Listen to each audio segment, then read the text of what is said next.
Tuning in to the online broadcast network, AFTERBUZZ TV. Over 20 million weekly downloads in over 150 countries, and your number one source for after-show entertainment.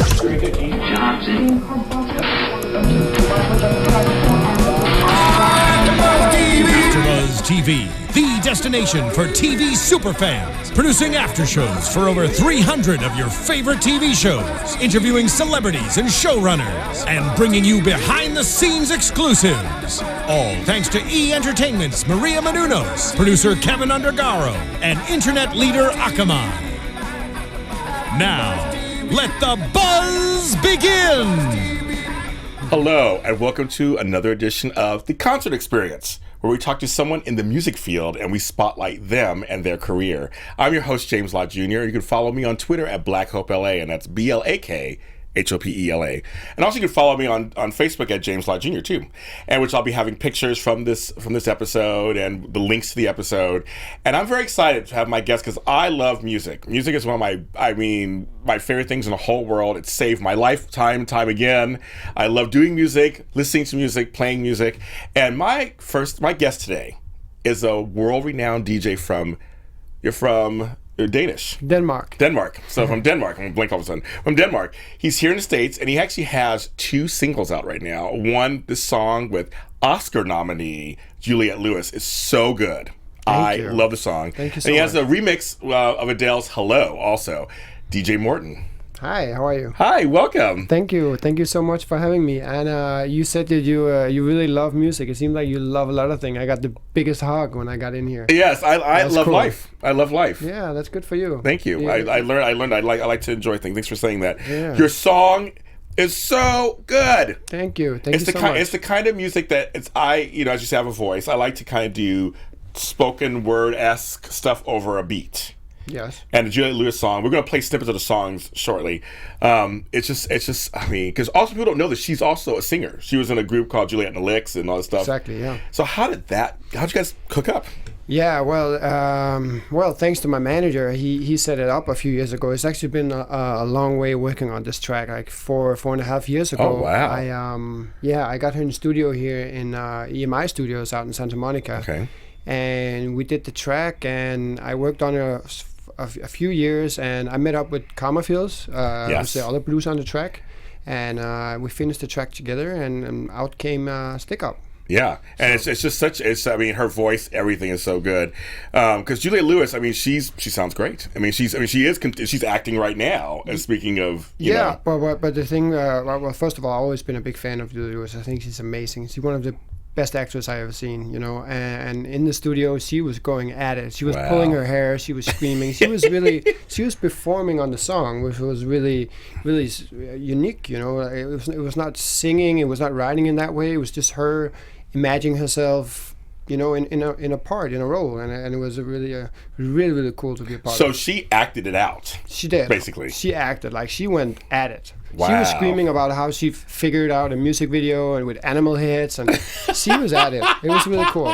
Animal heads, I like that. Yeah. Will there be a video? Because we're going to play something in a minute, but it's not really a video. It's no, it's like more a like lyric video. Yeah, it's more like a graphic thing we did. Well, I would love to do a video with Juliette, but I think she got a lot of things in her mind right now. I know she's doing a TV show. And yes. Yeah, so that's so cool. So you also did a remix of Adele's Hello. How did that come into your world? So I believe, I don't remember the date, but it came out on Thursday, I think, and I heard it on Friday morning, and I was like the rest of the world blown away by Adele's voice, as always, and the Hello track was beautiful, and I was like, I wanted to play the track, but it was very difficult for the kind of music I play to break down in such a slow track. Yeah. So I started working on a production with a producer in Denmark on it, and we didn't sleep for 3 days. We knew if we had to get through with this remix, we had to do it fast. Yeah. And out came the remix, and like a week after, it had I don't know how almost 1 million downloads. There was a lot of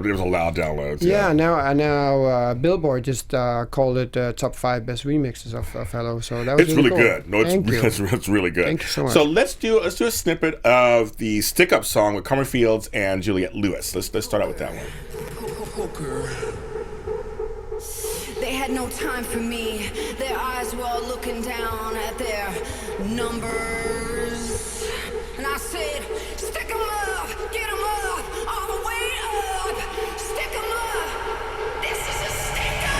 love that. Love how it builds.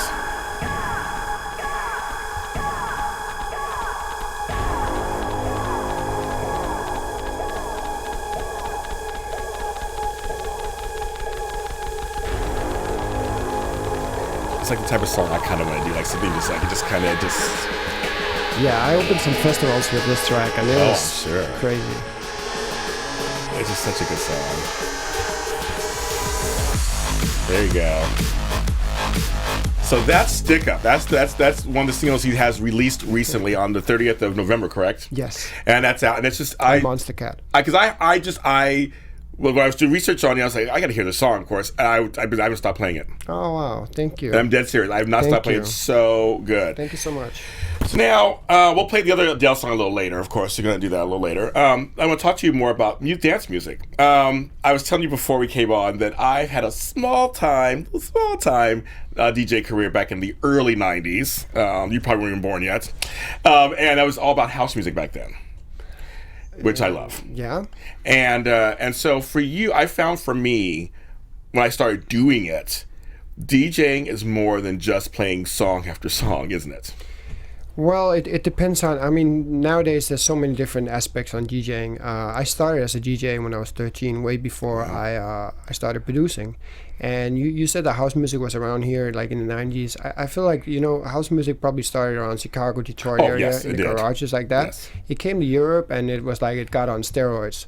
And then it came back to America. Yeah. On like 10 times bigger steroids, and now it's worldwide, and it's changing. House music is like fashion; it's changing every week, And every day, there comes a new DJ, and everybody is a DJ today. It's not like back in the day where you had to you really had to get into it, how to be a DJ and get your music right, and you need to get the right, performance out of it. But today, it's a lot about productions as well. A lot of producers comes out as what we call DJs.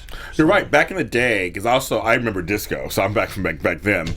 That's become like a DJ that had any kind of notoriety. It was like you had to earn your wings, right? Oh yeah, 100%. Well, I believe I earned my wings. I played at the local nightclubs like for 5, 6, 7 years, from Wednesday to Saturday, from 10 a.m. to 6 in the morning when the clubs in Denmark closed. Wow. And I believe a lot of the old school DJs is really important to earn your. To pay your dudes. So you get a little good background, not background, how you say it, you get it on your back, how to mix, and how to read the crowd, and it's very important. That's very important, because you are shaping the mood. Oh, you are. The crowd. You are. You're leading them in a way too. You are. Yeah, you are. But today there's a lot of I play a lot of festivals as well, and what I really enjoy about it is that there's so much going on in the world right now. We have so busy doing everything every day. Everybody has their problems. Everybody has the things they do every day. But one time a week or a month or whenever we go out, we have this 1 hour or 2 hours where we can forget about everything, throw our hands in the air, and just celebrate music, and and just be happy. And for me to give that to people, that's what I really love about it, So yeah, what is your earliest musical memory? Like, what did your parents play? You're in Denmark. So my dad has always been teaching other kids in piano, and he teach me in a flute. This one? Yes, the flute. Yeah, the one that really sucks. And I'm actually really, really, really good at playing it. It's weird because I think it sounds terrible. Have you put it in your music at all? Any flute? No. I really don't like it. Flute dance music, come on. Yeah, but it made me learn the rhythm, and it made me learn how to read notes. Yeah. And when I was 5 years old, I got a drum set, and I was slamming that every day. So I feel like I came from a house where there was a lot of music. Okay. So it started pretty early, yeah. You said you were 13 or 14 when you first started DJing? I started DJing 13. So how did that start? Where did you do? Friends' houses or something? No, there was this youth club in the neighborhood where I grew up in Denmark. And they had you could go there after school so you didn't get in trouble. Very good, okay. And then you could pick different classes. You could go to photography, you could be cooking, or you could be a DJ. And I went to this DJ class where you learn how to spin on turntables, and I played gangster hip hop. That's what I liked. Did you really? Yeah, oh my God, I love it. I still love gangster hip hop. Oh, I love it. But I was playing that a lot, and then I don't know, I picked it up. So. Do you remember what your first records you played? Do you remember it all back then? No, but I remember that Tupac California Love is something that I played on repeat. I love it. You're in the right. And you're here in California with me. I love it. I played that a lot. Oh, that's great. Yeah, oh, that's so funny. Well, it's funny because you grew up in Denmark, so I'm learning that music really is universal, isn't it? Because I'm like, I don't know what came through to you in another country. We know it's big here. We think America's big. Everything's in America. We're the only thing. But actually, other countries do get our music imported to them. Oh yeah, 100%.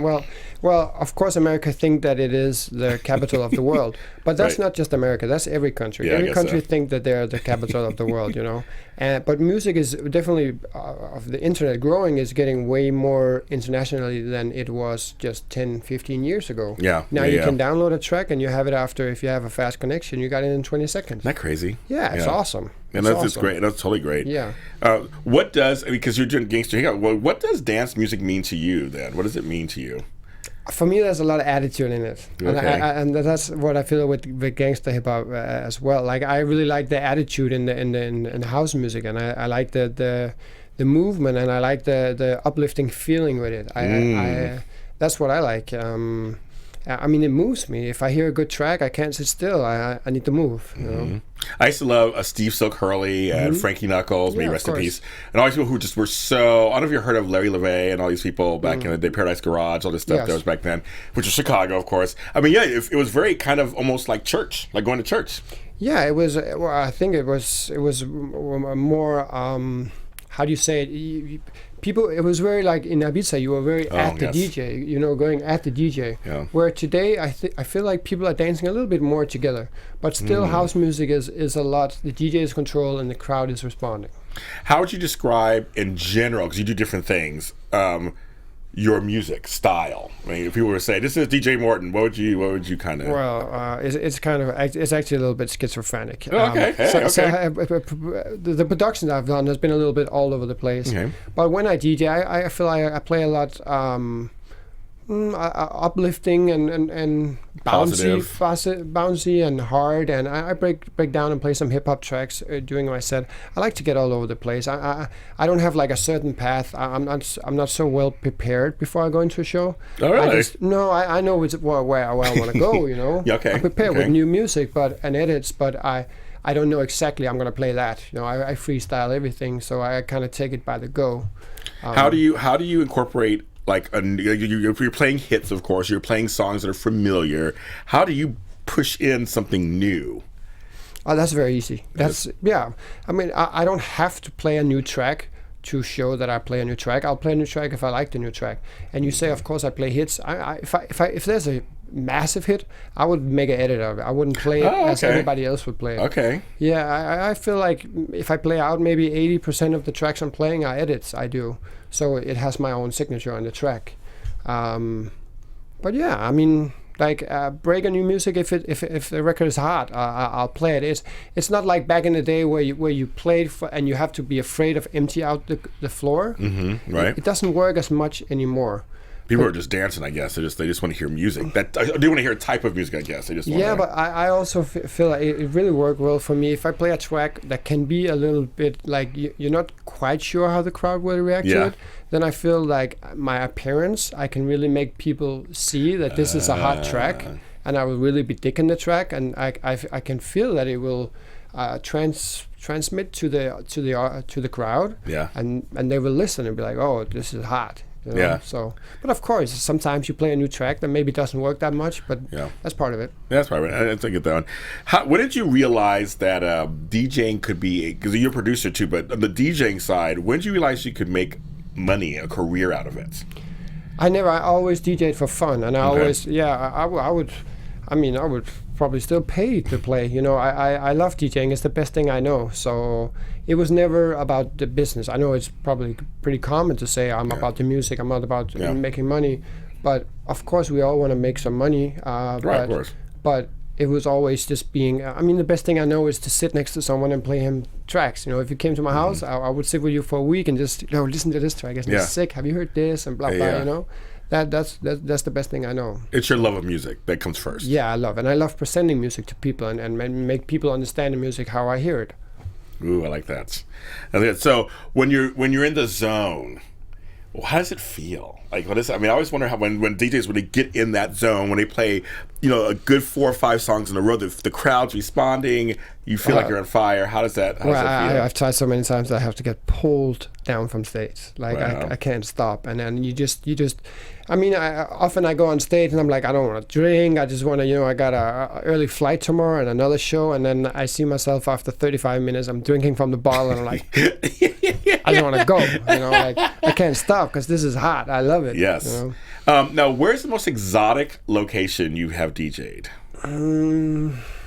Well, I did play the Crown Prince and the Prince's wedding in Denmark. Oh, wow. A few years ago. That was pretty exotic. But I played Trinidad and Tobago. Ooh, the Caribbean. Love the Caribbean. Yeah, yes. I love that. That was very exotic for me. Now, for the Crown Prince, because that's your monarchy, how did it feel? Were you nervous or were you like... I was nervous because it was like they did like a few days of parties for a lot of different people, and then they did one day where they were like they wanted to invite a lot of young people, and because the Crown Prince is very hip, he goes out and yeah. So there was like 17,000 people, and he was there, and so I mean, I always get a little not nervous before a show, but like I'm ready, You're ready. So yeah, you're pumped. You're like ready to go. I mean, I've done other things that made me more nervous, I would say. Ooh, like what? Tell me one. I did a TV show in Denmark where it was a live TV show. It's like almost like a David Letterman show here. Okay. Where the TV host is a comedian. It's a really cool guy, and he smoked weed on the show. Oh. We talked about drugs. He asked me if I did drugs and if I didn't mind if he smoked weed, and then he light up a joint and he said, "You want to smoke?" You could do that on. The thing is actually ended up on CNN because he did that. So I knew before the show that he would light up a joint and ask me if I wanted to smoke. I said no because I have younger people watching, whatever. Yeah. But before that, because I knew that would happen, I was nervous, really nervous. Yeah. That's it. That's very interesting. I mean, we can't do that in America. I don't think you can. I don't think you can do it there too. But, Danish people is a little rebel over there. Have you ever been to Solvang here in? The little city. Yeah. No, I haven't. Because I always wonder. Because I mean, I've been there. Obviously, I've been there, and I always wonder if somebody who's Danish, what they would think. Yeah, I know a lot of people who went up there. But they're like, it's so small. You just like, it's a few houses and a road. Like. Yeah. They have Danish cookies, nothing like that. Yeah, just curious. I've been there a few times. Those are good, though. Oh, they're very good. Yeah, don't talk bad about them. No. I've got a tin before, and I'm like, I eat the whole thing myself. Yeah. That's not good. I'm trying to stay in shape. Yeah. Okay, so you're a producer, and you create music.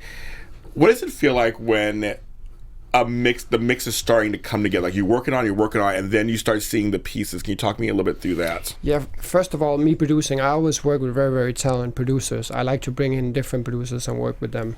I come from a DJ background, and producing is something that I picked up like maybe 8, 9, 10 years ago. So it's pretty new to me.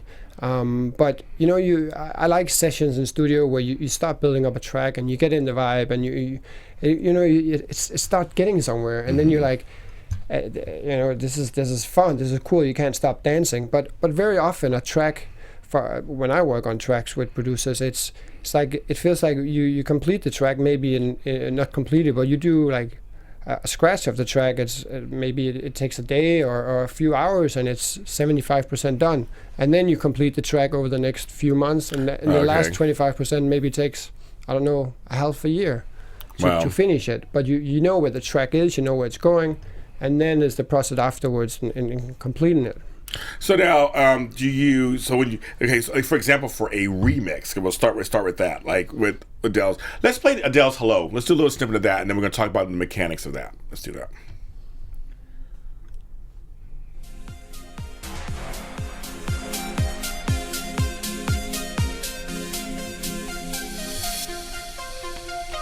Hello, it's me. I was wondering if after all these years you'd like to me to go over everything. They say the time's supposed to heal you, but I ain't done much healing. Hello, can you hear me? I'm in California dreaming. See, I like that. It's just it's like, hey, I'm ready. Yeah. No, it's good. So yeah, you get the track. Yes. Obviously, the song "Hello." Do you just take everything out of it and then reconstruct it? Yeah. So it's a good question actually. So it was a little complicated. First of all, now it gets a little nerdy. The original is in, I believe it's 88 beats per minute, which is really, really slow. Right. The remix we did is 120. So we had to pitch up the track to make it like a dance track, so it goes in the beats per minute that is a little bit faster. Yes. And we wanted to go faster than 120, but we couldn't because her vocals start sounding, speedy, like hello, blah, blah, blah, you know? Yeah. So the limit for us, what we thought was right, was 120 or 120, 122. And we did not have the vocal. The vocal is not out, so we only had the track, and we had to make a cappella out of the track. Oh, how funny! But there were no kick. There's not much built around the production on the original track. Oh, right. It's beautiful. They made a lot of room for the vocal, but it was actually pretty easy to you go in low pass. We try to get up the vocal by removing some things on her production, and then we started building the track around. We had our Predator going in the intro, and I feel like it suits the track actually really well. Does. I'm really happy about the remix. Because her vocal was very ethereal. The original was very ethereal, very kind of sound like it reminded me almost like, some of her stuff reminds me of the Wall of Sound. Have you heard of them back in the 60s, where it's kind of like there's a little echo to it a little bit.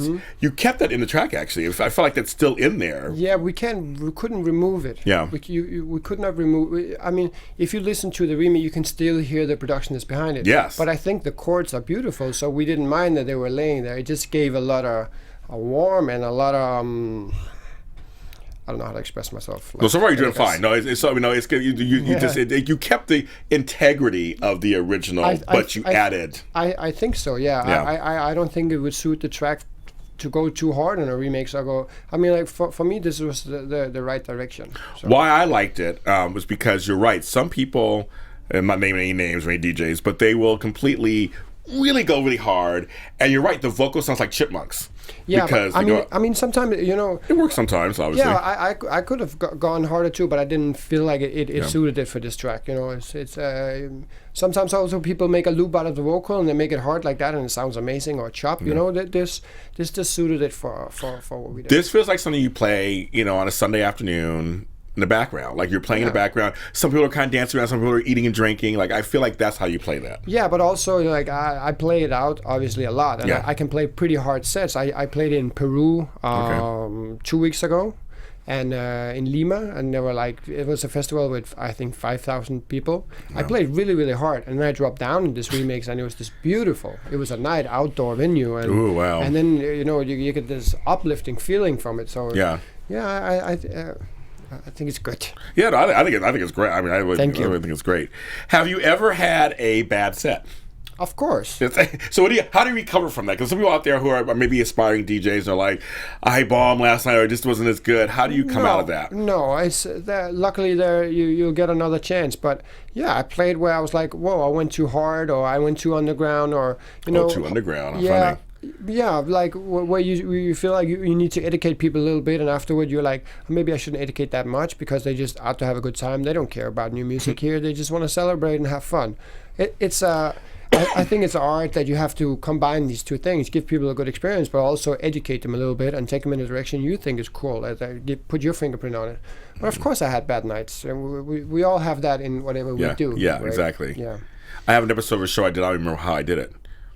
Like I had a few drinks beforehand and did episode. I'm like, I don't know how it happened. No, well, I tried to go on stage and I couldn't remember how I got off stage. And I don't even remember how I got to the hotel. But I got really, really good response, and I played like 3 hours longer than I was supposed to, and I took the microphone 50 times and said, you guys want to hear one more track? And then I woke up in my hotel room the day after. So hey, all safe and sound though, and good reviews afterwards. Yes, that's always good. So I mean, what was it like growing up in Denmark? I mean, it's like I really have no clue to what that's. I mean, so you're liking gangster hip hop, you're liking music, you're playing the flute. I mean, like what's? Well, yeah. I mean, Denmark is a beautiful country. It's an amazing place. It's super secure. It's super safe, and people are very educated. It's up in the north, so it's cold, it's windy. People are very nice. It reminds me a lot about America, actually. But for me, I I feel like I had a good run in Denmark. I have a lot of success there. Yeah, there you did. Yes, a humble set, but I needed new grass field. I needed to expand myself, and I needed to get better at what I'm doing. And that was really good for me to come to LA and work with artists that's maybe better than me, other producers and songwriters that can make me better. And for me to get to DJ around the world I'm learning every day, and for me, it's so important. I want to be better and better and better, so I can give to the fans. Yeah, the education never ends, right? The education just keeps going. Yeah. Right. You cannot ever sit back because you have. That's the beauty of it. You want to. What in everything we do, you have to get better all the time. And then in Denmark, I came to like a ceiling where I played all the biggest festivals. I headlined them. I closed them. I did everything and. I didn't want to sit back and be like, "Oh, this is fun. Let's work." I'm a star now. This is great. So let's sit back and rest on your stuff, right? You don't want to do that. Yeah, no. You wanna keep doing better, and I feel like my shows are getting much better in Denmark now because I'm touring the world. I come back to Denmark and I have something new to bring to the table every time. Yeah. And I think my fans in Denmark really appreciate that I don't play as a Danish DJ when I'm there. I play internationally. Oh, that's a good point. Now, are there any Danish artists out there, dance artists out right now that we don't know about that you ever play or anything that you? Yeah. There's I feel like there's a guy called Thomas Barfod. He's amazing. Okay, let's guys look that one up. Yeah, Thomas Barfod is really good. There's Trentemøller. He's amazing. He did this song, bum, bum, bum, bum, bum. Oh, yeah. Maybe, I don't know. It does sound kind of familiar, actually. Yeah. No, it does. There are some good ones there. Okay. Definitely, yeah. Okay. Because, I mean, it's like you're way up in Scandinavia, aren't you? That's way up there. Yeah, it's up Copenhagen. You have Germany, and on the top you have Denmark, and next to you have Sweden, on top Norway. My family's from the Netherlands, so they're over there. Netherlands down on the little down. left side. Yeah, a little down. Yeah, they got Amsterdam, though. Yes, they do. The canals, the bikes, the other stuff. The other stuff. The other stuff. Copenhagen has that too, though, a lot. Do they really? Yeah, they're very, very open-minded in Copenhagen.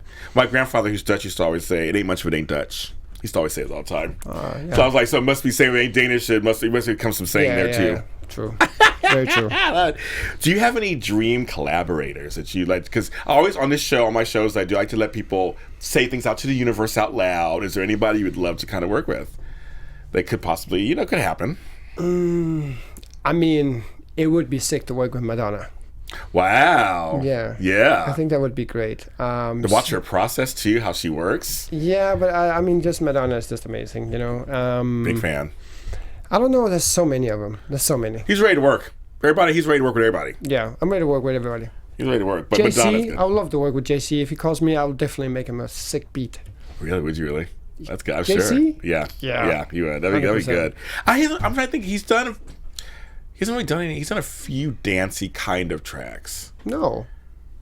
I'm trying to think. He did a long time ago. One of his first ones. One of his first was like, "Can I Get It?" Was kind of dancey. No. You don't think so? No. You're like no. He's one of the only like. So you want to do a dance song with, or do you want to do a hip hop song with? I'll do a hip hop song with him. Okay. I think he's good at hip hop. Stick to that. He's amazing at hip hop. But I think I can produce something to him with European flavor to it. That would be sick. Ooh, I like that. But I mean, you guess you have to. You never know. You said anything can happen. Yeah. I told you I believe anything can happen. So yeah. Well, he would be a dream to work with JC. Yeah, and you could be Beyonce. Same time. Rather JC, but Beyonce would be fun too. She can get in line. I like that. So a little off topic. So what do you do on your off time? Like, because I mean, this is. I mean, I know you love doing this as work, but what else do you do on your off time? Well, I like to spend time with my friends. I like to hang out. I travel a lot, so it's important to me to chill out sometimes. I really like to work out. I like to play soccer, go surf. I like to box. I like to be active. Go hiking. So you're based in LA, right? I'm based in. I lived here for the last 4 years. So you got surfing. Everything. I'm in heaven. I know you love it. I love it. I see that sun-kissed hair. I see what's going on there. No, but I really love LA, but mostly for I love the weather. The weather here is amazing. Yeah. The women, but I really like the diversity here. I really like that it's so multicultural. There's people from everywhere in the world, every color, Asian, Chinese, black, yellow, green, everything, gay people, straight, transsexual, everything. It's just a big mashup in LA. And that really suits me. I mean, I love all humans, and here it's everything. So it must really inspire you, though, because you're in this kind of culture and everything. Super inspiring. I mean, growing up in Denmark is very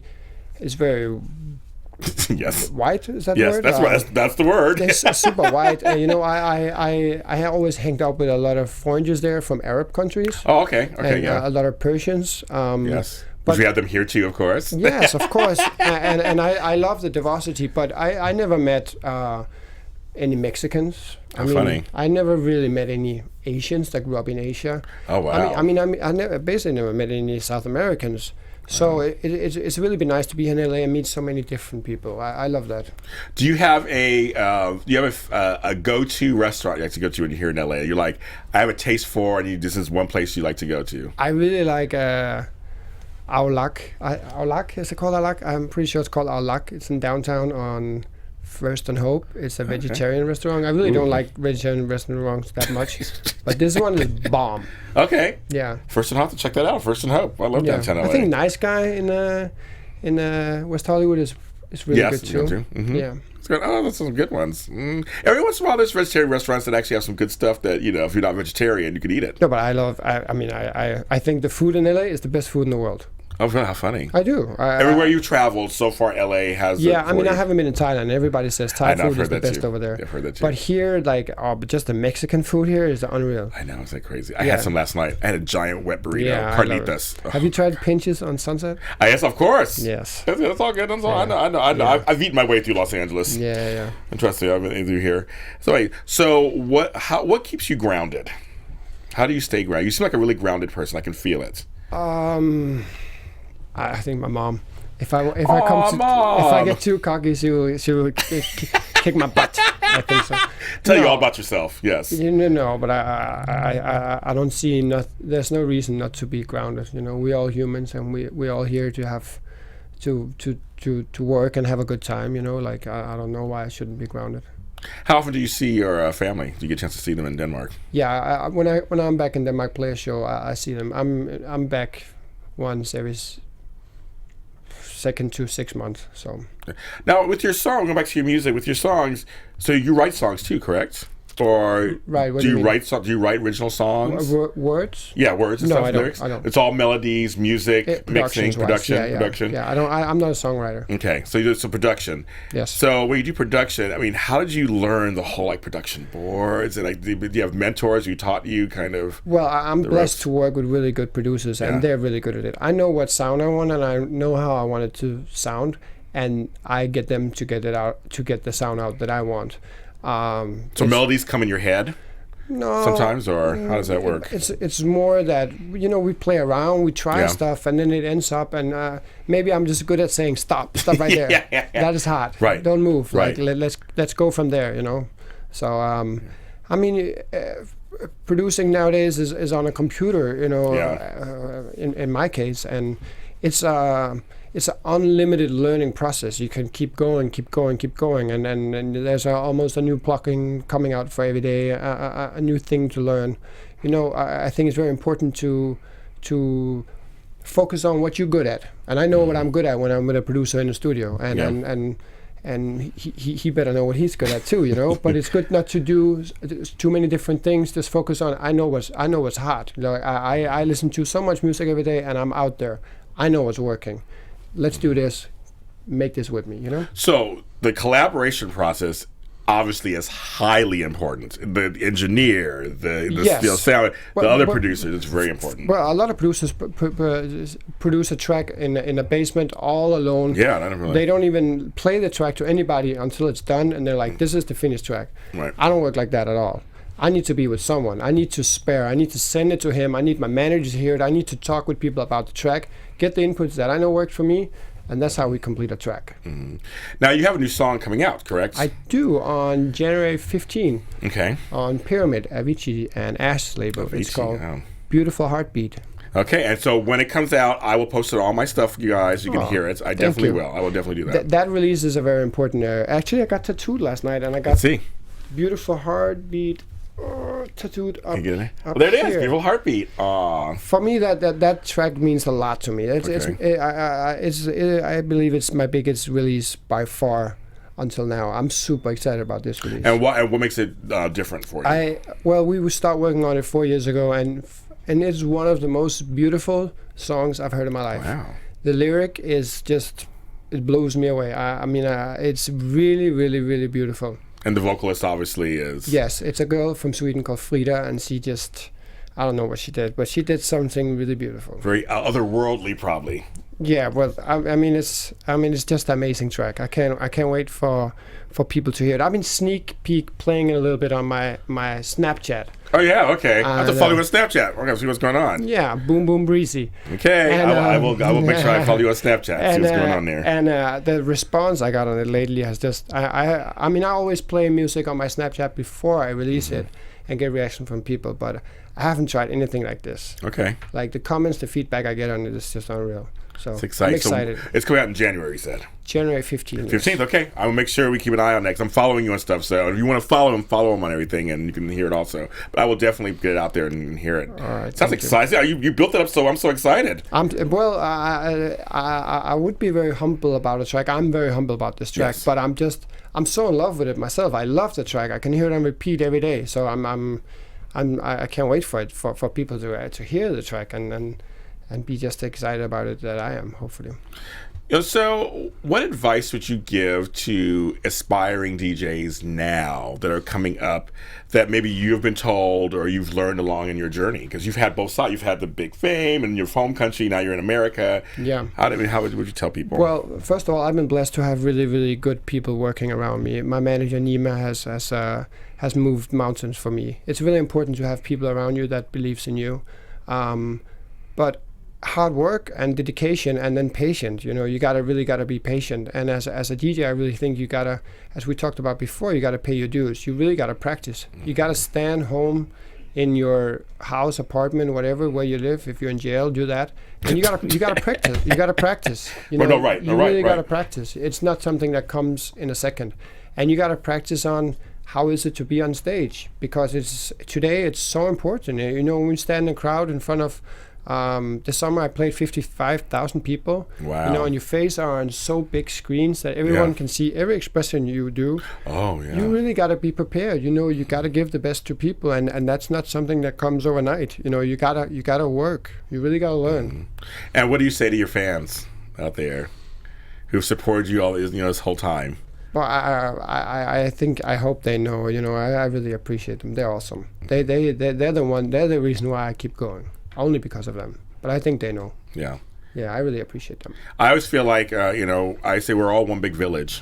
I believe in a village mentality where the whole world, we're one village. So even the fans, people you're working with, me talking to you, we're all part of the same village. And we keep each other together. Yeah. I definitely. Because if I have people who liked me, they'd be watching this. Yes. And if people didn't like the same thing. So I believe in that mentality. Some people forget that, though. They forget that. It's all about me. And I'm like, well, no, it's all about all of us. That's fine. It is. Of course it's about all of us. These things are sturdy. Yeah, it sounds cool. It's live TV. It's so sturdy. Oh, we got a beat. It sounds cool, though. In the microphone here, it sounds cool. I'm sure they love that in the control room. Yeah. Sorry. They do start again. So okay, we're going to right now. So yeah, I hit the microphone. He's like, that's it, everybody, and we're done. I was coming to class. That's why I mentioned the fan thing, because we're coming to that. Thank you so much for coming. No, thank you so much. This was very pleasant, I really appreciate that you seem so high on life. Thank you. It's very nice to sit here and talk to you when you're so happy. Oh, thank you. And if any other new releases come back and see me. We'll promote them. Any other new big projects. I have to check out your show some more. I would love to see future guests you have coming on. Yes, I have some to the past. I'll send some to you. I'll send some links to you. Where can they find you on social media? You can tell them right on there. You can find me on my Facebook, my Instagram, on my Twitter at Morten Official. So it's MORTEN Official in one word. And you can follow my Snapchat. It's called Boom Boom Breezy. BOOMBOOMBREEZ Why? Boom Boom Breezy. I'm going to follow you on there. I'm going to find you on there. All right. Well, everybody, thanks for watching for this concert experience. You can follow me on Twitter at Black Hope LA and Facebook James Lott Jr. There'll be pictures from this episode, and the links will be up there from this episode too. Thank you so much for watching, and keep listening to music, and I will see you guys next time. From executive producers Maria Menounos, Kevin Undergaro, Phil Svitek, and the entire AfterBuzz TV staff, we would like to thank you for listening to the AfterBuzz TV network. To watch or listen to other after shows and post comments or questions, be sure to visit AfterBuzzTV.com.